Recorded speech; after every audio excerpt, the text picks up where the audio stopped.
Welcome to Team G503. I am your host, Scott Schiller, and in this video, it's going to be a fun one. You're going to like this. Now, before I get started, what I got to tell you, you have to remember one thing.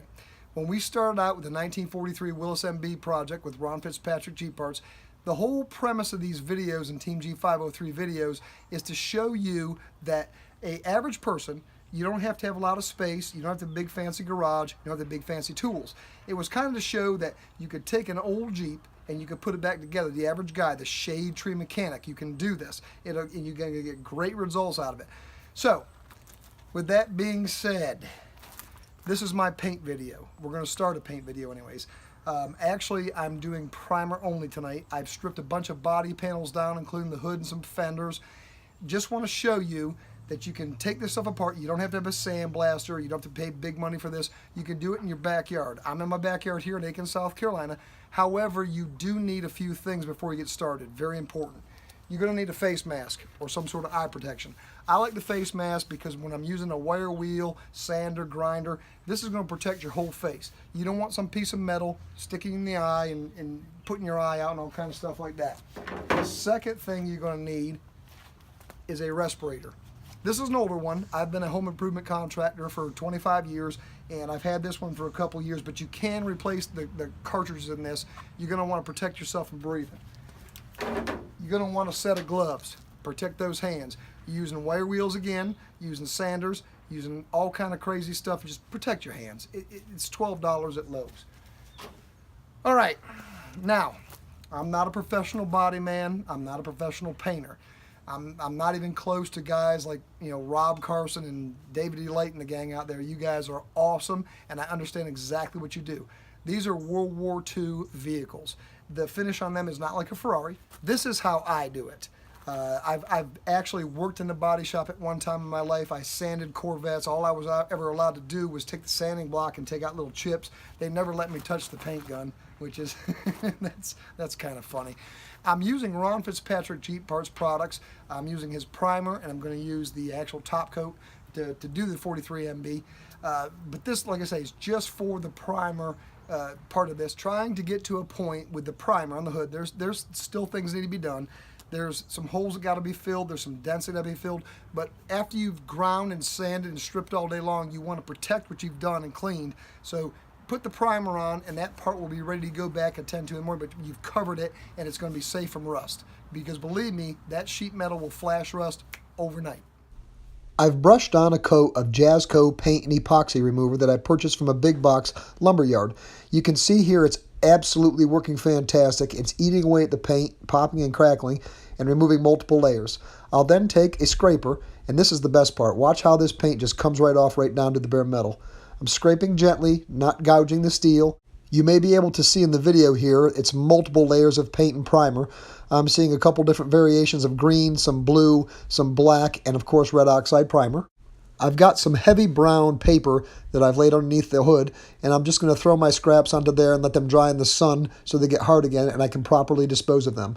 I've got all the paint stripped off the hood, and I've seen here some original primer and some original OD green, some Bondo patches. Now that the passenger side of the hood is done, I'll move over and do the driver's side.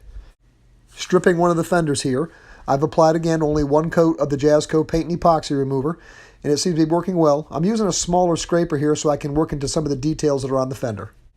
Once I've got a majority of the old paint scraped off, I'll wash with a soap and water solution all the parts I've cleaned to neutralize the stripper. I've got the underside of the hood here. I'm just going to demonstrate how I use a simple wire wheel to get into some of the curvatures of the hood. I'm not applying any great pressure with the wire wheel, letting the wire wheel do its work. Be sure to be wearing your face protection and your respirator. Here I'm going to use a little bit more of an aggressive grinder. This is a grinder, it's a soft pad, and you can really remove some material with this, but you have to be careful with this not to remove too much material in the metal. You can see here it goes right down to the bare metal very quickly. Here's an old-fashioned way, just with your hand and a piece of sandpaper folded up. Keep your hand flat to the surface you are working on. Just simple back and forth long strokes and motions. You can see how well this removes the material. When we get into some more detailed hand sanding, I will be using a rubber sanding block. At this point, I'm just preparing for primer.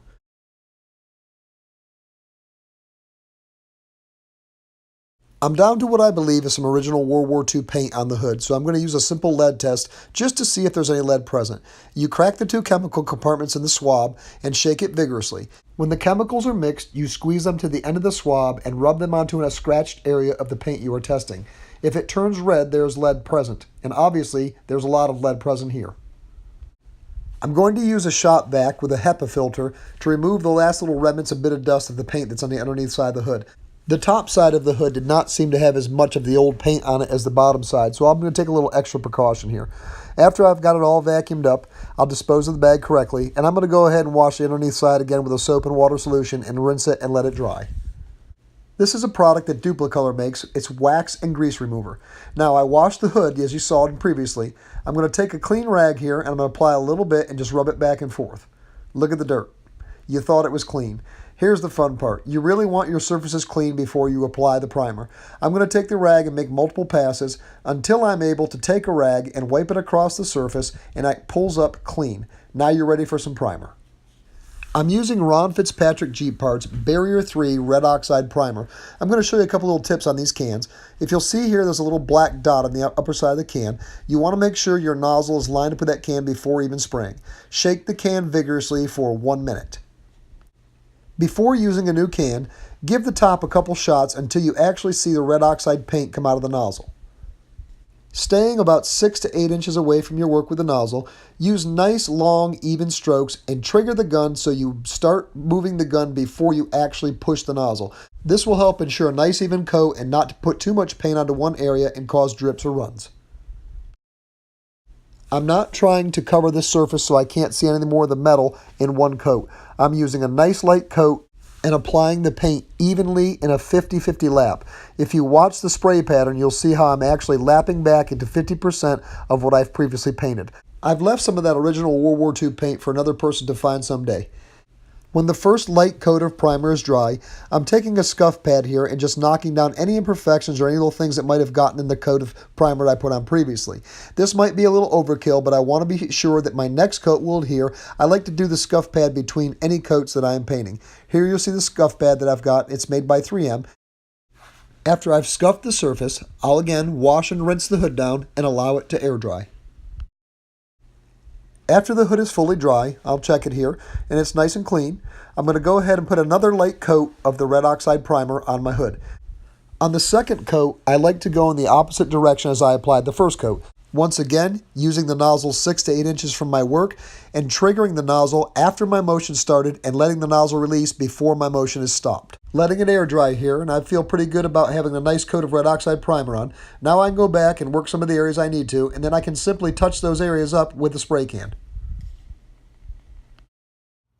Thank you for watching. If you'd like to follow along with the progress of the 1943 Willys MB, you can subscribe to us at Team G503 on YouTube. Until next time, please keep it safe and happy jeeping.